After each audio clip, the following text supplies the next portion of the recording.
నమస్కారం. ఘంటారావానికి స్వాగతం. ముందుగా ప్రధానాంశాలు. జూన్ 1 నుంచి రేషన్ దుకాణాల్లోనే బియ్యం పంపిణీ. ఎండియు వాహన వ్యవస్థ రద్దుకు మంత్రివర్గం నిర్ణయం.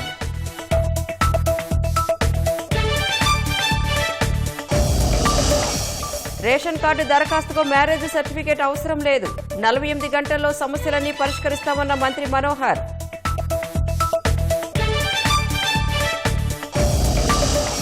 రెవెన్యూ సమస్యల పరిష్కారంలో జాప్యంపై సీఎం అసంతృప్తి. ప్రతి 3 నెలలకోసారి నివేదిక ఇవ్వాలని ఆదేశం.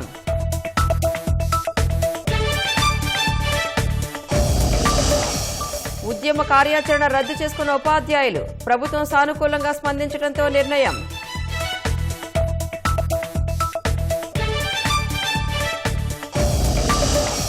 విజయనగరంలో భారీ పేలుళ్లకు కుట్ర పన్నిన సిరాజ్. ప్రాణత్యాగానికి సిద్ధమైనట్లు ఎఫ్ఐఆర్లో పోలీసులు వెల్లడి.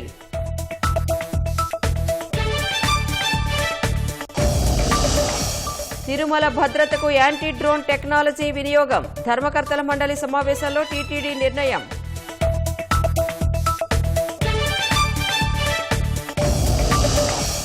4-5 రోజుల్లో కేరళను తాకనున్న నైరుతి రుతుపవనాలు. పరిస్థితులని అనుకూలంగా ఉన్నట్లు ఐఎండీ వెల్లడి.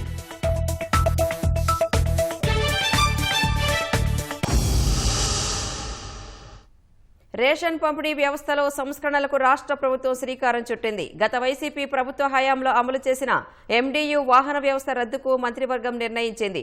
జూన్ 1 నుంచి చౌక దుకాణాల ద్వారానే రేషన్ బియ్యం పంపిణీ చేసేందుకు ఆమోదం తెలిపింది. 13,000 కోట్ల విలువైన పెట్టుబడులకు కేబినెట్ పచ్చజెండా ఊపింది. 2,260 స్పెషల్ టీచర్స్ ఇన్స్ట్రక్టర్ల నియామకాన్ని రాటిఫై చేసింది. రాజకీయ కక్షలతో హత్యకు గురైన తోట చంద్రయ్య కుమారుడికి ప్రభుత్వం ఉద్యోగం ఇచ్చేందుకు ఆమోదముద్ర వేసింది. రేషన్ బియ్యం పంపిణీపై కేబినెట్ కీలక నిర్ణయం తీసుకుంది. బియ్యం అక్రమ రవాణాకు అడ్డుకట్ట వేసే విధంగా చర్యలు చేపట్టింది. సీఎం చంద్రబాబు అధ్యక్షతన నిర్వహించిన మంత్రివర్గ సమావేశంలో ఈ మేరకు కీలక నిర్ణయం తీసుకున్నారు. గత వైసీపీ ప్రభుత్వ హయాంలో 9,260 ఎండియు వాహనాల కోసం 1,860 కోట్లు దుర్వినియోగం చేశారని సమావేశం తర్వాత వెల్లడించిన మంత్రి నాదెండ్ల మనోహర్, ఎండియు వాహనాల ద్వారా చౌకధరల దుకాణాలను గత ప్రభుత్వం నాశనం చేసిందని విమర్శించారు. ఎండియు వాహనాలు వచ్చాక జవాబుదారీతనం లేకుండా పోయిందన్నారు. జూన్ 1 నుంచి చౌక దుకాణాల ద్వారానే రేషన్ బియ్యం సరఫరా చేస్తామన్నారు. 65 ఏళ్లు పైబడిన వృద్ధులు, దివ్యాంగులకు బియ్యం డోర్ డెలివరీ చేస్తామని వెల్లడించారు. 9,260 వాహనాలను ఉచితంగా లబ్ధిదారులకు బదలాయిస్తామని వివరించారు. దీపం 2 పథకం ద్వారా 3వ విడత నిధులను ముందే లబ్ధిదారులకు అందిస్తామని వెల్లడించారు.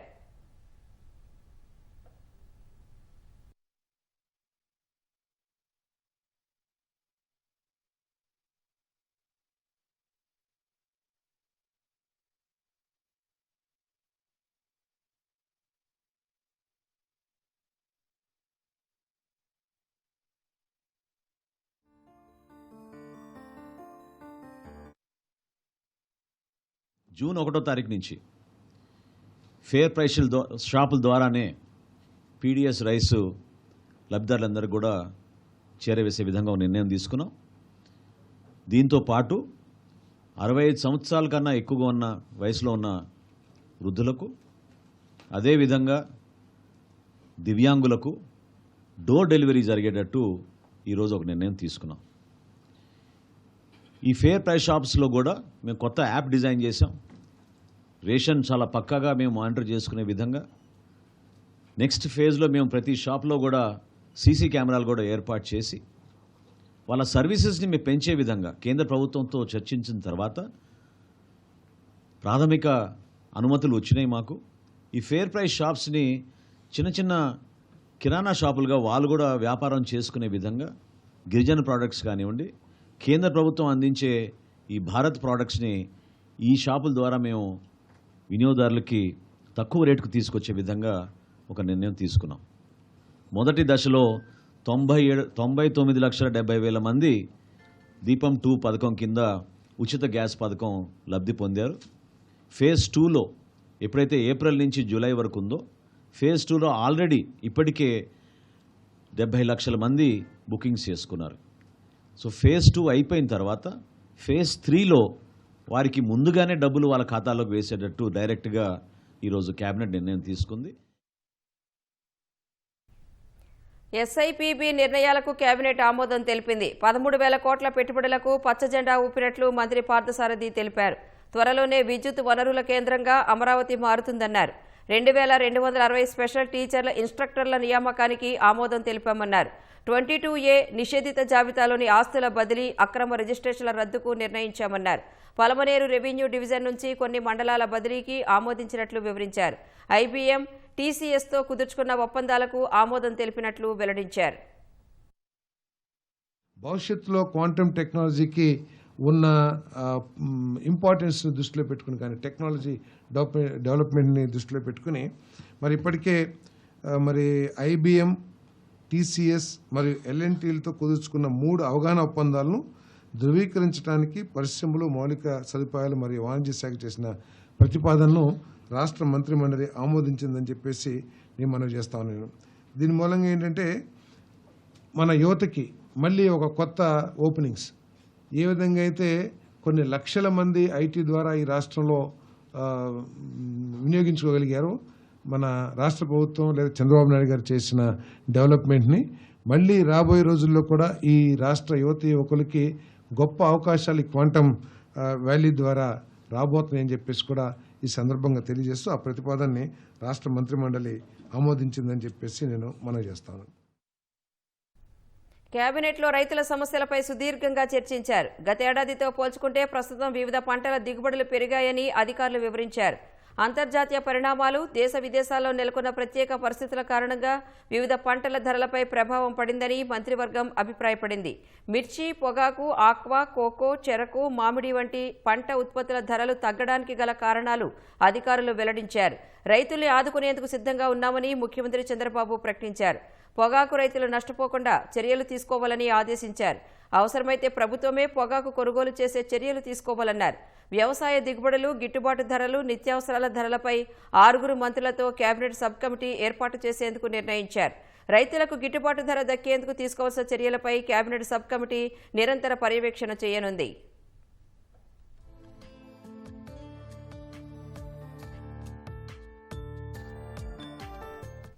నెల్లూరు జిల్లా ముత్తుకూరులో ఏపీ ఐఐసికి ఉచితంగా 615 ఎకరాల భూ కేటాయింపునకు కేబినెట్ గ్రీన్ సిగ్నల్ ఇచ్చింది. సత్యసాయి జిల్లా తాడిమరిలో 500 మెగావాట్ల పంపుడు స్టోరేజ్ హైడ్రో పవర్ ప్రాజెక్టుకు భూ కేటాయింపు, కడప జిల్లాలోని కొండాపురంలో 1000 మెగావాట్ల పంపుడు స్టోరేజ్ ప్రాజెక్టు ఏర్పాటుకు అదానీ పవర్కు భూ కేటాయింపునకు నిర్ణయం తీసుకున్నారు. అమరావతిలో బార్ కౌన్సిల్ ఆఫ్ ఇండియా ద్వారా లీగల్ యూనివర్సిటీ ఏర్పాటు ప్రతిపాదనకు ఆమోదం తెలిపారు. భోగాపురం అంతర్జాతీయ విమానాశ్రయం వద్ద సిటీ సైట్ డెవలప్మెంట్ కోసం 500 ఎకరాలు కేటాయించేలా జీఓఎం చేసిన సిఫార్సునకు కేబినెట్ ఆమోదం తెలిపింది.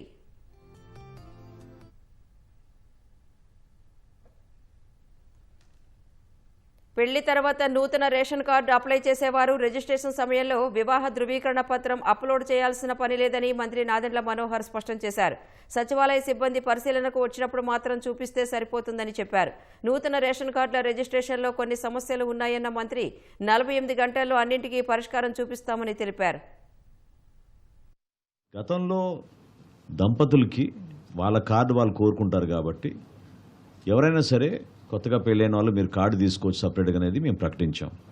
అయితే ఆధారం ఉండాలి కాబట్టి మ్యారేజ్ సర్టిఫికేట్ అనేది ఇనిషియల్గా అడిగారు. కానీ ఎప్పుడైతే మా దృష్టికి వచ్చిందో కొన్ని చోట్ల ఇబ్బంది పెడుతున్నారని ఇమ్మీడియట్గా అది నాన్ కంపల్సరీగా మేము నమోదు చేసాం. సో రిజిస్ట్రేషన్ అప్పుడే ఎవరైనా సరే మ్యారేజ్ సర్టిఫికేట్ ఇవ్వాల్సిన అవసరం లేదు.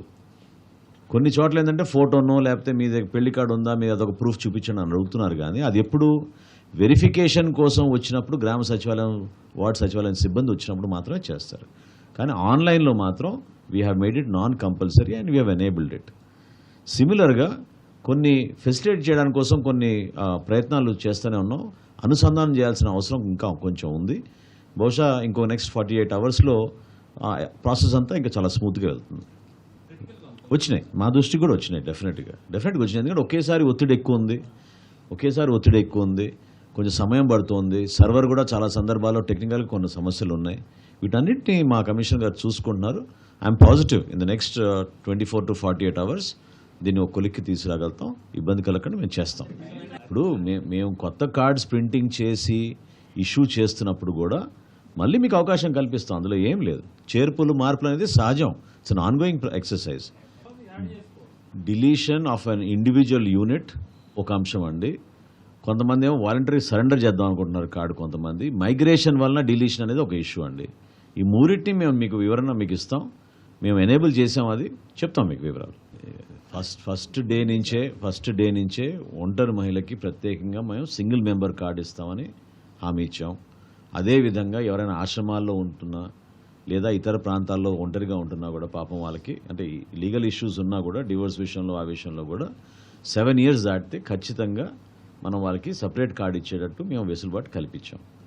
ఇంకా కొంతమందికి అవగాహన లేక క్షేత్రస్థాయిలో ఇబ్బంది అవుతుంది. రేపు ఉదయం వీడియో కాల్ పెట్టారు, మళ్ళీ వీడియో కాన్ఫరెన్స్ పెట్టాం. ప్రతి గ్రామ సచివాలయం వార్డు సచివాలయం సిబ్బందికి మేము ఎనేబుల్ చేస్తాం. ఈ ఇన్ఫర్మేషన్ వాళ్ళకి చేరేటట్టు తప్పకుండా మేము చర్యలు తీసుకుంటాం. బేసికల్గా రైస్ కార్డ్ అనేది రిక్వైర్స్ డాక్యుమెంటేషన్. ఎందుకంటే ఇదే కదా ఈరోజు వాడే ఐడి కార్డు కదండి. సో ప్రతిదానికి ఒక అనుసంధానం చేసుకోవడానికి ఒక అనుబంధం డాక్యుమెంట్ లేకుండా ఏ విధంగా చేయగలుగుతారు. అయినా ఇప్పుడు మేమేం చేసామంటే సచివాలయ సిబ్బంది ఇంటికి వచ్చినప్పుడు వెరిఫికేషన్ చేస్తే సరిపోతుంది అనేది ఒక నిర్ణయం తీసుకున్నాం. So we're not insisting on physical documents. కానీ మీ ఇంటికి వచ్చి చెక్ చేసినప్పుడు మీరు ఒంటరిగా ఉన్నారా లేదా, లేకపోతే మీరు కొత్తగా పెళ్ళైందా లేదా, ఈ వివరాలు ఖచ్చితంగా తెలుస్తాయి. కాబట్టి వాళ్ళని నమోదు చేయమని చెప్పడం జరిగింది. మద్యం కుంభకోణంపై స్వతంత్ర దర్యాప్తు సంస్థ పారదర్శకంగా విచారణ చేస్తోందని సీఎం చంద్రబాబు స్పష్టం చేశారు. ఈ విషయంలో మంత్రులెవరూ తొందరపడి మాట్లాడి అనవసర రాజకీయాలకు తావివ్వొద్దని సూచించారు. రెవెన్యూ సమస్యలు త్వరితగతిన పరిష్కారం కాకపోవడంపై తీవ్ర అసంతృప్తి వ్యక్తం చేశారు. వచ్చే ఫిర్యాదుల్లో ఎక్కువ శాతం రెవెన్యూ సంబంధిత అంశాలే ఉంటున్నా ఆ దిశగా ఎందుకు పరిష్కారం అందటం లేదని నిలదీశారు. ఎన్ని దరఖాస్తులు వచ్చాయి, వాటిలో ఎన్ని పరిష్కరించారో ఇకపై 3 నెలలకోసారి తనకు నివేదించాలని ఆదేశించారు. మంత్రివర్గ సమావేశంలో అజెండా అంశాలు ముగిసిన తర్వాత తాజా రాజకీయ పరిణామాలపై ముఖ్యమంత్రి చంద్రబాబు సహచర మంత్రులతో చర్చించారు. మద్యం కుంభకోణంపై మీడియాలో వచ్చే కథనాల ఆధారంగా ఎవరూ తొందరపడి మాట్లాడొద్దని సీఎం సూచించారు. విచారణ దశలో ఎవరూ మాట్లాడినా అది ప్రభావం చూపే అవకాశం ఉందని అన్నట్లు తెలిసింది. రెవెన్యూ సంబంధిత అంశాల పరిష్కారంలో జాప్యంపై చంద్రబాబు తీవ్ర అసహనం వ్యక్తం చేశారు. తమ వద్దకు వచ్చిన దరఖాస్తును అధికారులు పక్కకు బదిలీ చేసే ప్రక్రియను మానుకుని చిత్తశుద్దితో పరిష్కరించాలని స్పష్టం చేశారు. సోమవారం జరగాల్సిన విశాఖ డిప్యూటీ మేయర్తో పాటు పలుచోట్ల చైర్మన్, ఉప చైర్మన్ ఎన్నికలు వాయిదా పడటం సరికాదని ముఖ్యమంత్రి అన్నారు. ఇన్ఛార్జి మంత్రులు ఇలాంటివి జరగకుండా బాధ్యత తీసుకోవాలని సూచించారు. ఉచిత గ్యాస్ సిలిండర్లు ఇస్తున్నందున లబ్ధిదారుల ఇళ్లకు ఎంతమంది మంత్రులు వెళ్లారని అడిగారు. ఏ మంత్రి వెళ్లకపోవడంపై సీఎం అసంతృప్తి వ్యక్తం చేశారు. తానే లబ్ధిదారులు ఇంటికి వెళ్లి కాఫీ తాగుతున్నప్పుడు మంత్రులు ఎందుకు ఆ పని చేయట్లేదని నిలదీశారు. ప్రధాని మోదీతో మంత్రి లోకేష్ భేటీపై మంత్రివర్గంలో ప్రస్తావించారు. ప్రధానితో లోకేష్ భేటీపై అన్ని వర్గాల్లో పాజిటివ్ చర్చ వచ్చిందని మంత్రి బీసీ జనార్దన్ రెడ్డి తెలిపారు. ఈ భేటీకి మీడియా, రాజకీయ పక్షాల్లో చాలా ప్రాధాన్యత వచ్చిందని సహచర మంత్రులు అభిప్రాయపడ్డారు. రాష్ట్రానికి ప్రధాని మోదీ సాయంగా ఉంటున్నారనే అభిప్రాయం అన్ని వర్గాల్లో వ్యక్తమవుతోందని జనార్దన్ రెడ్డి స్పష్టం చేశారు.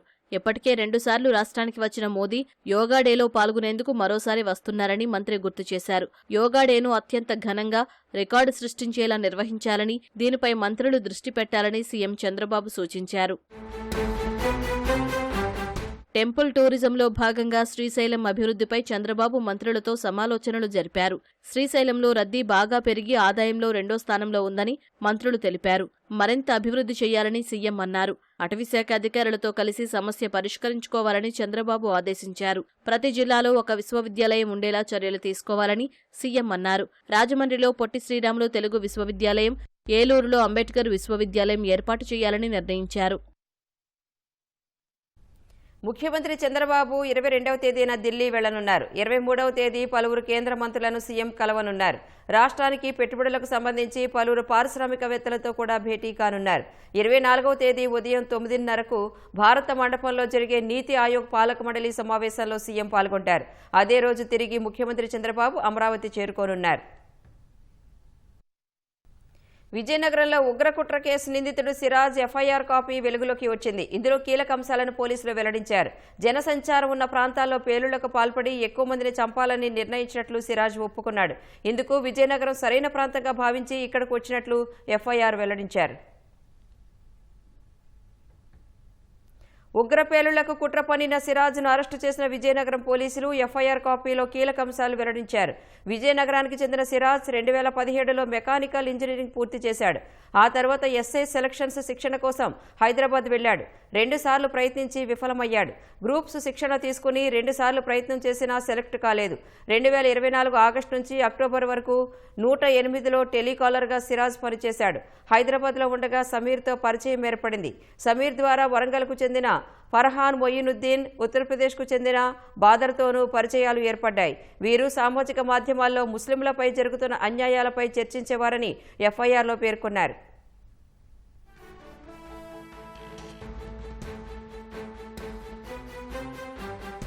గత ఏడాది నవంబర్ 22న ముంబైకి వెళ్లి 10 మందిని కలిసినట్లు సమీర్ వెల్లడించారు.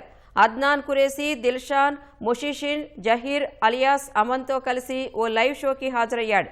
ఈ ఏడాది జనవరి 26న షహబాజ్ జీషన్ అనే వ్యక్తులను కలిసేందుకు ఢిల్లీ వెళ్లాడు. అయితే షహబాజ్ విదేశాలకు వెళ్లిపోయాడని తెలిసి మరుసటి రోజు మండూలీకి వెళ్లి సల్మాన్ అనే వ్యక్తిని సిరాజ్ కలిశాడు. సౌదీలో ఉంటున్న బీహార్కు చెందిన అబూ ముసబ్ అనే వ్యక్తితో సిగ్నల్ యాప్లో తరచూ మాట్లాడుకునేవారు.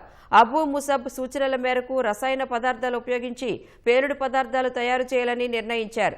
ఆన్లైన్ ద్వారా పేలుడు పదార్థాలను సిరాజ్ తెప్పించాడు. జిహాదీ చర్యల్లో భాగంగా అవసరమైతే ప్రాణత్యాగం చేయాలని సిరాజ్, సమీర్లు నిర్ణయించారు.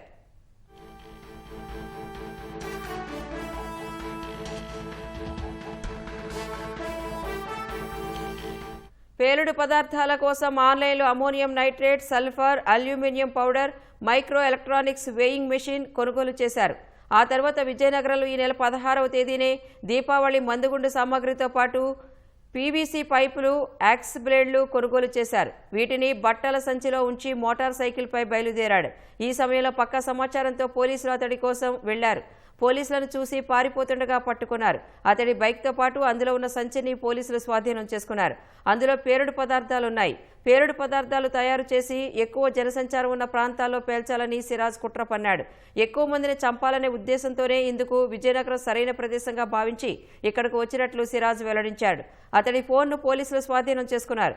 ఇందులోని సిగ్నల్ యాప్లో సమీర్, ఇతర వ్యక్తుల మధ్య పేలుళ్లకు సంబంధించి జరిగిన సంభాషణలను పోలీసులు గుర్తించారు. వీటిని ఎఫ్ఐఆర్ కాపీలో జతపరిచారు.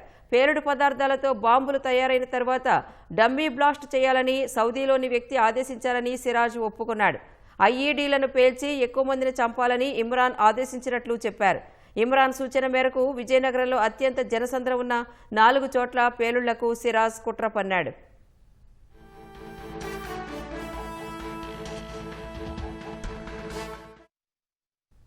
ఆపరేషన్ సింధూర్ తర్వాత రాష్ట్రంలో ఉగ్రవాద కదలికలపై నిరంతర అప్రమత్తత అవసరమని ఉప ముఖ్యమంత్రి పవన్ కళ్యాణ్ అభిప్రాయపడ్డారు. తీర ప్రాంత జిల్లాల్లో ప్రత్యేక నిఘా ఏర్పాటు చేయాలని, రోహింగ్యాలు, ఉగ్రవాద సానుభూతి పరులు, స్లీపర్ సెల్స్ ఉనికిపై ప్రత్యేక దృష్టి సారించాలని ప్రభుత్వ ప్రధాన కార్యదర్శి డీజీపీకి లేఖ రాసినట్లు పవన్ తెలిపారు. జాతీయ భద్రతను దృష్టిలో ఉంచుకుని రాష్ట్రంలోని అన్ని జిల్లాల్లో ఉగ్రవాద కదలికలు, వారి సానుభూతి పరుల జాడలపై అప్రమత్తంగా ఉండాలని పోలీస్, పరిపాలనా శాఖలకు సూచించారు. విజయనగరంలో ఒక యువకుడికి ఐఎస్ఐతో సంబంధాలు ఉన్నాయని, పేలుళ్లకు కుట్ర పన్నిన విషయాన్ని నిఘా వర్గాలు గుర్తించి అరెస్టు చేసిన నేపథ్యంలో పోలీసులు మరింత కట్టుదిట్టమైన చర్యలకు ఉపక్రమించాలన్నారు. ఉగ్రవాద సానుభూతి పరులు, స్లీపర్ సెల్స్, అక్రమ వలసదారులు, రోహింగ్యాల ఉనికిపై అన్ని జిల్లాల అధికారులు సమగ్ర విచారణ చేపట్టాలని ఆదేశించారు. ముఖ్యంగా తీర ప్రాంత జిల్లాల పరిధిలో ఈ తరహా కార్యకలాపాలపై ప్రత్యేక నిఘా పెట్టాలని కోరారు. Concern regarding especially internal security. Country center is waging a war with enforcing the borders to be safe and everything, but also state should take a very active participation in being vigilant in within the internal security. And my concern is always about this is Andhra Pradesh and the south is a very soft target. We could previously we had seen in Coimbatore bomb blast had happened, Gokul Chat and all. I'm quite concerned about it. State has a fundamental responsibility to make sure internal security is being taken care of. That's one concern I have. I think that's what I had expressed. Tirupati SVIMS ఆసుపత్రిలో వైద్య సేవల మెరుగుదలకు retired IAS అధికారి IV Subbarao నేతృత్వంలోని నిపుణుల committee సిఫార్సుల మేరకు అభివృద్ధి చేస్తామని టీటీడీ ఈవో శ్యామలారావు తెలిపారు. ధర్మకర్తల మండలి సమావేశం ముగిసిన అనంతరం మండలిలో తీసుకున్న నిర్ణయాలను ఈవో వెల్లడించారు. టీటీడీలోని 29 మంది అన్యమత ఉద్యోగులకు బీఆర్ఎస్ ఇచ్చి పంపాలని నిర్ణయించామని, వారు బీఆర్ఎస్కు అంగీకరిస్తే రిటైర్డ్ బెనిఫిట్స్తో పాటు అదనంగా 5 లక్షలు ఇవ్వాలని నిర్ణయించామన్నారు. సీఎం చంద్రబాబు ఆదేశాల మేరకు ఒంటిమిట కోదండరామ ఆలయంలో నిత్య అన్నదానం చేయాలని బోర్డు నిర్ణయం తీసుకుందన్నారు. గోవింద నామాలను వక్రీకరిస్తూ Tamil cinema DD next level song రూపొందించడంపై కాపీ రైట్స్ను టీటీడీ లీగల్ నోటీసులు జారీ చేస్తున్నామన్నారు.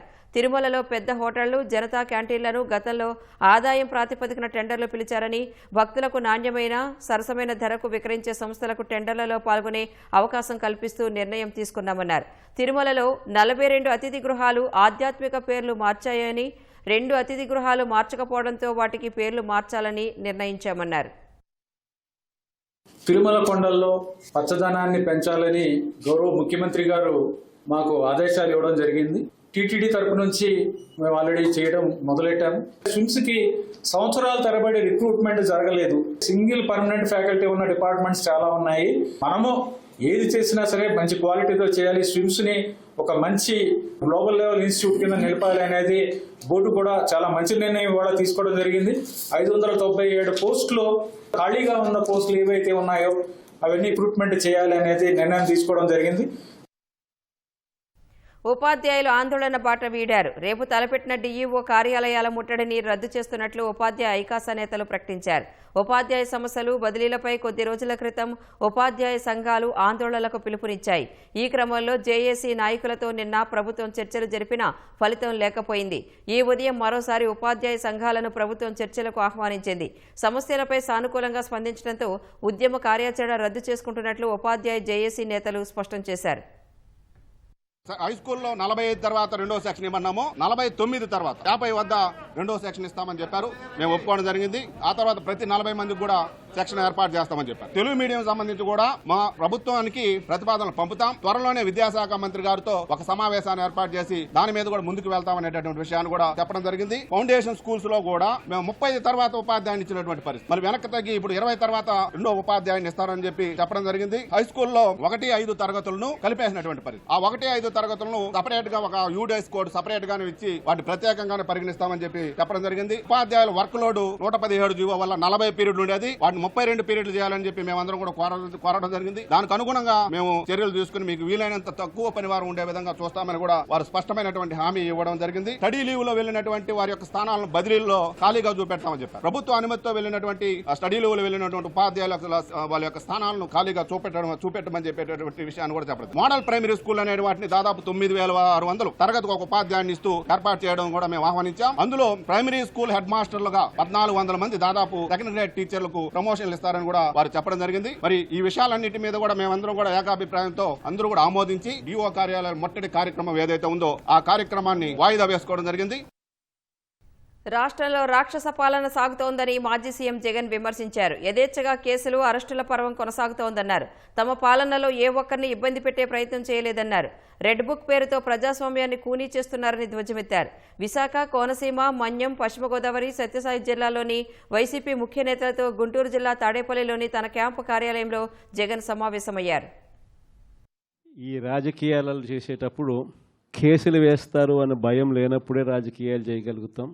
అలా ఉండగలిగిన తెగువ ఎవరికైనా ఉంటేనే రాజకీయాల్లో ఉండగలగాలి, చేయగలగాలి అనేది మాత్రమే ఈ కలియుగంలో మనం నేర్చుకుంటా ఉన్న పాఠం అని చెప్పి చెప్తా ఉంటాం. చంద్రబాబు నాయుడు ఈరోజు చేస్తూ ఉన్న రాజకీయంలో కనీసం 1% కూడా మనం ఆ రోజుల్లో ఎప్పుడు చేయలే. ఆ రోజుల్లో మనం ఏ ఒక్కరికి కూడా ఇబ్బంది జరగకూడదు అనే ఆలోచనలు చేశాం. ఏ ఒక్కరూ కూడా ఆయనను ప్రశ్నించే స్వరం వినపడకుండా చేసేందుకు ఈ పెద్ద మనిషి చేస్తూ ఉన్న పాలన భయానక పాలన సృష్టించడం. ఆ భయానక పాలన సృష్టించడంలో భాగంగా ఈరోజు రెడ్ బుక్ రాజ్యాంగం నడుస్తూ ఉంది. మాజీ ఎమ్మెల్యే వల్లభనేని వంశీ దాఖలు చేసిన పిటిషన్పై విచారణ జరిపిన హైకోర్టు ఈ నెల 22కు వాయిదా వేసింది. అక్రమ మైనింగ్ కేసులో ముందస్తు బెయిల్ మంజూరు చేయాలని, పీటీ వారెంట్ కోసం దిగువ కోర్టును కోరకుండా పోలీసులను నిలువరించాలని వంశీ పిటిషన్ వేశారు. అర్ధరాత్రి కేసు నమోదు చేశారని, జైలు నుంచి బయటకు రాకుండా చేసేందుకు పోలీసులు వరుస కేసులు పెడుతున్నారని పిటిషనర్ తరపు సీనియర్ న్యాయవాది హైకోర్టులో వాదించారు. పీటీ వారెంట్ విషయంలో తొందరపాటు చర్యలు తీసుకోకుండా పోలీసులను నిలువరించాలన్నారు. ముందస్తు బెయిల్తో సంబంధం లేకుండా పీటీ వారెంట్పై విచారణ చేసుకోనివ్వాలని హైకోర్టును కోరారు. దిగువ కోర్టు పీటీ వారెంట్ను అనుమతించినా గురువారం వరకు వారెంట్ అమలు చేయమని ఏజీ హైకోర్టుకు తెలిపారు. ముందస్తు బెయిల్ పిటిషన్తో సంబంధం లేకుండా పీటీ వారెంట్పై నిర్ణయాన్ని వెల్లడించవచ్చని దిగువ కోర్టుకు హైకోర్టు స్పష్టం చేసింది. ఈ నెల 22 వరకు పీటీ వారెంట్ అమలుపై న్యాయమూర్తి స్టే విధిస్తూ ఉత్తర్వులు జారీ చేశారు. మరో 4-5 రోజుల్లో నైరుతి రుతుపవనాలు కేరళను తాకుతాయని భారత వాతావరణ శాఖ ఐఎండీ వెల్లడించింది. నైరుతి రుతుపవనాలు ప్రారంభానికి కేరళలో పరిస్థితులన్నీ అనుకూలంగా ఉన్నట్లు తెలిపింది. ఇంతకుముందు ఈ నెల 27 నాటికల్లా రుతుపవనాలు కేరళకు తాకే అవకాశాలు ఉన్నట్లు ఐఎండీ తెలిపింది. ఇప్పుడు అంతకంటే ముందే రానున్నట్లు వెల్లడించింది. 2009 తర్వాత నైరుతి రుతుపవనాలు అతి త్వరగా కేరళను తాకనుండడం ఇదే తొలిసారి.